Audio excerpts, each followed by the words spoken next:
हनुमान जी के विषय में आता है बंधुओं कि श्री हनुमान जी महाराज पूरे दिन तो राम जी के संग रहते, लेकिन जैसी ही रात्रि होती तो श्री राम जी कनक भवन में चले जाते, अंतःपुर में अपने प्राइवेट कक्ष में।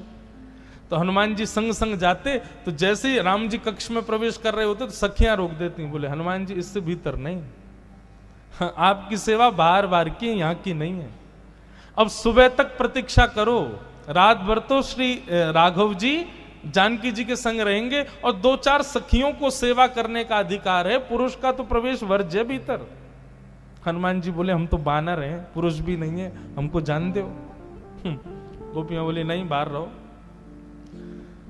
हनुमान जी कुछ दिन तक तो सहन करते रहे, लेकिन एक दिन इतना विरह हुआ, इतना विरह हुआ, हनुमान जी रात भर देरी पे पड़े पड़े रोते रहे। सुबह सूर्य नारायण से प्रार्थना करने लगे, जल्दी प्रकट हो जाओ ना गुरुदेव भगवान, ये रात अब मुझसे काटी नहीं जा रही है, मैं राम जी को देखे बिना रह नहीं पा रहा। जैसे सूर्य उदय हुआ, प्रातःकाल का समय, राम जी जैसे ही बाहर आए, हनुमान जी लिपट गए चरणों से, बोले भगवान मेरी एक वेदना है, दूर करो। राम जी बोले क्या? ये रात्रि नहीं होनी चाहिए, ऐसी कोई विधान बनाओ कि दिन ही दिन रहे। राम जी बोले क्यों? ये तो प्रकृति चक्र है भैया, रात्रि तो होगी। बोले महाराज अगर रात्रि ज्यादा दिन तक और होती रही ना तो मैं हनुमान किसी दिन कहीं अंतर्ध्यान हो जाऊंगा, मेरे प्राण निकल जाएंगे। राम जी बोले क्यों? बोले आपके दर्शन के बगैर एक क्षण भी 3 युग के समान लगता है, पूरी रात काटना मेरे लिए कितना कष्टदायी होता है, मैं कैसे बताऊं। या फिर नाथ दूसरा उपाय कि मुझे भी भीतर ले चला करो आप। राम जी बोले देखो बाहर शासन हमारा है, भीतर तो किशोरी जी का है, जानकी जी से आज्ञा ले लो। हनुमान जी गए। मां दर्श बिन दूखन लागे नैन, राम जी को देखे बगैर मेरे नेत्रों में दर्द होता है, पूरी रात मुझसे काटी नहीं जाती, आप मुझे अंतःपुर में ले चला करो ना।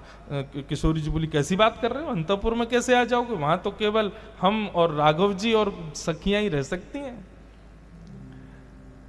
राम जी को एक दिन हनुमान जी को इतनी वेदना हुई, सरजू जी के तट पर बैठ करके हनुमान जी महाराज रुदन करने लगे कि मैं रात कैसे काटूं। अश्रु बिंद जैसे ही नेत्रों से निकल करके सरजू जी में गया, सरजू जी का पूरा जल उष्ण हो गया, गर्म पड़ गया। सरजू जी प्रकट हो गई, प्रकट होकर के बोली हनुमान जी आपका अश्रु बिंद बता रहा है कि आप कितनी वेदना में हो, पर वेदना का कारण क्या है। हनुमान जी बोले राघव दर्शन, रात भर उनके दर्शन के बिना मैं रह नहीं पाता, लेकिन राम जी तो अंतःपुर में जाते और वहां सखियां जाती हैं, मैं अपने प्राण त्यागना चाहता हूं, मैं पुनर्जन्म लूंगा, सखी बन के आऊंगा, मैं भी जाऊंगा भीतर, मुझे राम जी के बिना रहा नहीं जाता। तब सरजू जी ने कृपा की और कहा देखो हनुमान जी ऐसा करते हैं, पूरे दिन तो आप हनुमान वेश में रहोगे, लेकिन जैसे सूर्यास्त हुआ करेगा ना तो चंपक लता नाम की सखी का रूप धारण करके आप भीतर प्रवेश करना और रात भर राघव जी को वीणा सुनाया करना। तब हनुमान जी प्रसन्न हुए। हमारी अभी ऐसी स्थिति है ही नहीं है। ठाकुर जी के प्रति तो केवल हमारा ये भाव है, ये केवल हमारी पूर्ति करने के लिए है, ये कमी तो ये पूर्ण, ये कमी तो ये पूर्ण, बस। ये प्रेम भाव जन्य कैसे हो। गोपियां सब कहने लगी नाथ प्रकट हो जाओ ना। पुकारते पुकारते जब गोपियों के नेत्रों से अश्रु गिरने लगे, रुरुदु स्वस्वरम राजन कृष्ण दर्शन लालसा, कृष्ण दर्शन की लालसा में जैसे ही गोपियों के नेत्रों से अश्रुबिंद प्रकट हुए, तभी ताशामाविर्भूत सौरी स्मयमाय मुखाम्बुज पीतांबरधर श्रगवीये साक्षान मन्मथ मन्मथ। पीतांबरी पहन करके रास राशेश्वर श्री राधा रमण लाल समस्त गोपियों के मध्य में प्रकट हो गए। बोलो रास राशेश्वर भगवान की। गोपियों ने जब तक पुकारा ठाकुर जी सुन रहे थे, लेकिन पुकार जब अश्रुबिंद में प्रकट हो गई ठाकुर जी प्रकट हो गए। बंधुओं, यदि कथा सुनते सुनते भगवद याद स्मृति करते करते कभी नेत्र सजल हो जाए तो यही सोचना श्याम सुंदर ने छुआ है आपको, ठाकुर जी स्पर्श करके गए, तभी कृष्ण विरह के अश्रु प्रकट होते हैं।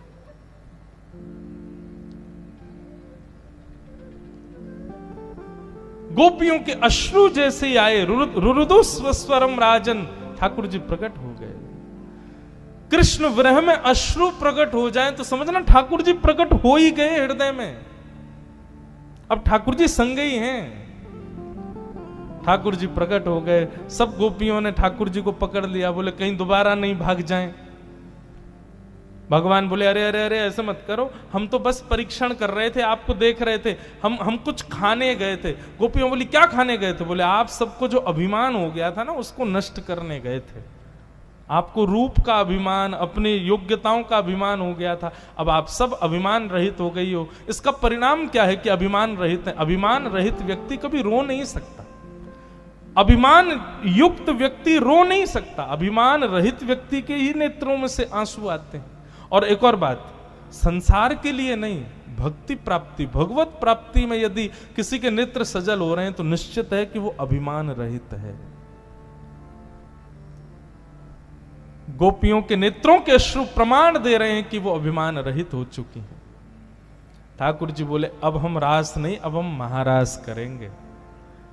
और जितनी गोपी थी उतने कृष्ण ने रूप धारण कर लिए, और वृंदावन की भूमि में यमुना के तट पर महारास हुआ। आहा, कैलाश पर बैठे हुए महादेव नेत्र खुल गए। पार्वती जी से बोले रक्षा करना कैलाश की, हम जा रहे हैं। बोले कहां जा रहे हो? बोले वृंदावन जा रहे हैं, क्योंकि जगत नियंता जगदाधार जगदीश्वर आज महारास कर रहे हैं। जैसे ही महादेव वृंदावन आए, गोपियों ने द्वार रोक दिया। बोले कहां घुसे जा रहे हो? महादेव बोले मैं भी रास में जाऊंगा भीतर। गोपियां बोली भीतर केवल गोपियां और श्री कृष्ण ही जा सकती हैं, कोई और पुरुष भीतर नहीं जा सकता। महादेव बोले अभी आपको बाह्य रूप से मैं पुरुष दिख रहा हूं, पर भीतर से देखो मैं भी एक गोपी हूं, मेरे भी प्रत्येक रोम कृष्ण को चाहता है। गोपियों ने और अन्नपूर्णा मैया ने महादेव का सुंदर श्रृंगार किया, और श्रृंगार करके महादेव बन गए गोपी। इसीलिए हमारे ब्रज में विराज रहे हैं गोपेश्वर महादेव। बोलो गोपेश्वर महादेव की जय। आहा, गोपी रूप धारण करके श्याम सुंदर वृंदावन में विराजते, महादेव वृंदावन में विराजते। अब यहां महारास हो रहा है बंधु। अभी अभी हमने सुना कि रास का मतलब नृत्य नहीं, तो फिर महारास में नृत्य क्यों हुआ? बंधुओं, नृत्य करना पड़े वो नृत्य नहीं, प्रसन्नता इतनी हो जाए कि आप अपने आप को रोक ही नहीं पाओ, पैर थिरकने लग जाएं, भुजाएं उठ जाएं, उसको नृत्य कहते हैं। कृष्ण प्राप्ति से गोपियां इतनी प्रसन्न हो गई, इतनी प्रसन्न हो गई कि फिर शरीर का जो भाव प्रेम था वो नृत्य के रूप में बाहर आने लगा, इसलिए नृत्य हुआ। घर में कोई बहुत खुशी का माहौल हो जाए तो जो बूढ़े दादा दादी बेचारे उठ भी नहीं पाते, वो भी नाचने लग जाते हैं, खुश हो जाते हैं। ठीक वैसे ही कृष्ण जीवन में आ गए तो इतनी प्रसन्नता हुई गोपियों की कि वो प्रसन्नता ही उनके पैरों के थिरकन में बाहर आने लगी, उनके भाव भंगिमा में नृत्य के रूप में परिणत हो गई। तब महारास में नृत्य हुआ। ठाकुर जी नृत्य कर रहे हैं, गोपियां नृत्य कर रही हैं, हम आप सब लोगों का मन रूपी मयूर भी नृत्य करे इस महारास में। राधा नचे कृष्ण नचे, नाचे गोपी जन। राधा नचे कृष्ण नाचे, नाचे गोपी जन। क्योंकि मन मेरा बन गया सखी रे पावन वृंदावन। क्योंकि मेरा बन गया सखी रे पावन वृंदावन। हे मन मेरा बन गया सखी रे पावन वृंदावन। हो हमारे भीतर भी यही भाव, श्याम सुंदर हमारे हृदय कुंज में नृत्य कर रहे हैं किशोरी जी और समस्त गोपियों के साथ। इसी भाव से करताल बजाते हुए 2 मिनट गाओ। रास रचो है, रास रचो है, आज यमुना के नारे महारास रचो है। रास रचो है, रास रचो है आज यमुना किनारे महारास रचो है। ओ रास रचो है, रास रचो है आज यमुना किनारे महारास रचो है। रास रचो है, रास रचो है आज यमुना किनारे महारास। बोल रास रासेश्वर भगवान की।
सारा नाचे रे श्याम संग राधा नाचे रे।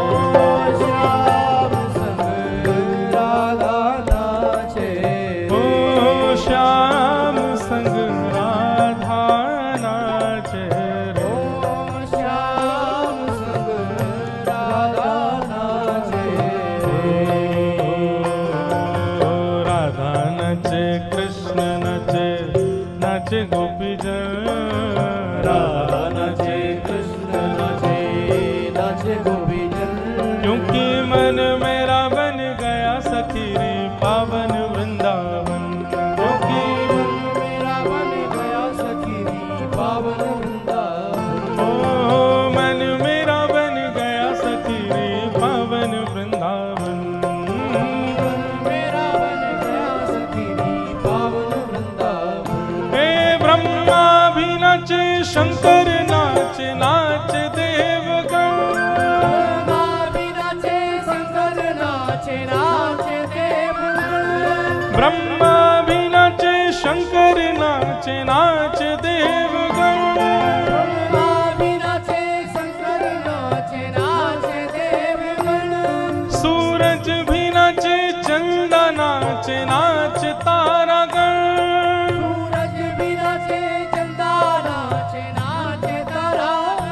क्योंकि मन मेरा बन गया सखी रे पावन वृंदावन। मन मेरा बन गया सखी रे पावन वृंदावन। ओ मन मेरा बन गया सखी रे पावन वृंदावन। मन मेरा बन गया सखी रे पावन वृंदावन। ओ रास रचो है, रास रचो है आज यमुना किनारे महारास रचो है। रास रचो है, रास रचो है आज यमुना किनारे महारास रचो है। रास रचो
बोल रास रासेश्वर भगवान। सब ब्रजवासी गोपियां ठाकुर जी के साथ रास विहार कर रही हैं। ऐसा सुख आनंद हुआ।